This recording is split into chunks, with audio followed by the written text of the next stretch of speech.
The area of the modern Democratic Republic of the Congo was settled around 80,000 years ago. In the 7th century, the Bantu migration began. After that, the Kingdom of Congo ruled from the 14th to 19th centuries. Belgian colonization began by 1879, leading to the Congo Free State in 1885. In 1908, the country was annexed and became the Belgian Congo. The Congo Free State was owned entirely by King Leopold II, leading to countless atrocities being committed against the native Congolese people. Leopold's official purpose in the area was to uplift the local people and develop the area, but in reality, he used the Congo to extract ivory, rubber, and minerals to sell in the world market. An example of Leopold's atrocities is evident in this picture, which shows three Congolese men holding severed hands. The Congolese had their hands chopped off for two main reasons.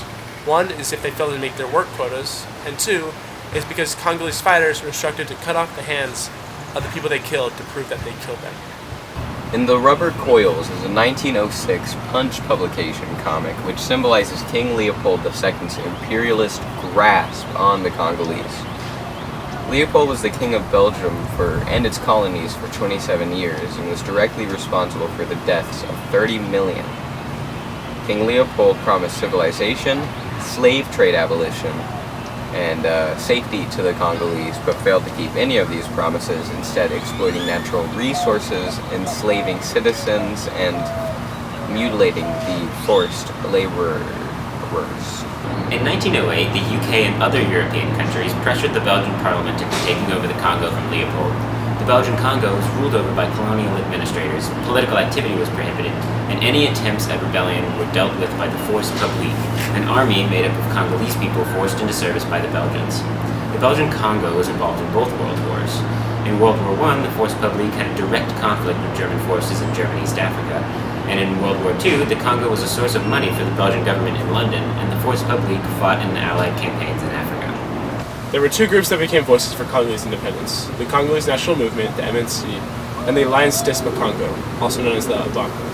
ABACO was started in the 50s to advocate for the Congo peoples, while the MNC began in 1956 as the first Congolese political party.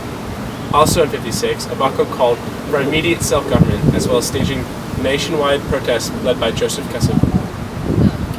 On January 4th, 1959, a crowd of ABACO supporters held a political meeting in Leopoldville, which colonial administrators attempted to break up. However, anti-European riots broke out around the city, leading to the deaths of 49 Congolese as well as 101 injured. This demonstration only made the Belgian government more certain on what they wanted to do: get out of the Congo. The Belgian government announced a 5-year plan leading to independence, the first step being an election in December of 1959. The MNC boycotted this election, fearing it was a plot to put puppets in power. In October, authorities and independence supporters fought in Stanleyville. 30 people died, and the leader of the MNC, Patrice Lumumba, was thrown into prison. The Belgians realized their plan was not going to work, so they decided to host a roundtable conference in Brussels in January 1960. Lumumba was released from jail to attend. The conference agreed to hold elections in May, then declare independence June 30th, 1960.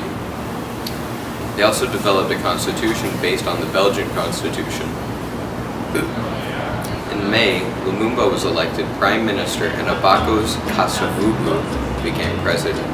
Patrice Lumumba was a Congolese native who became relevant in Congolese politics after writing for several Congolese independence journals. Lumumba continued his fight and created the Congolese National Movement, the MNC.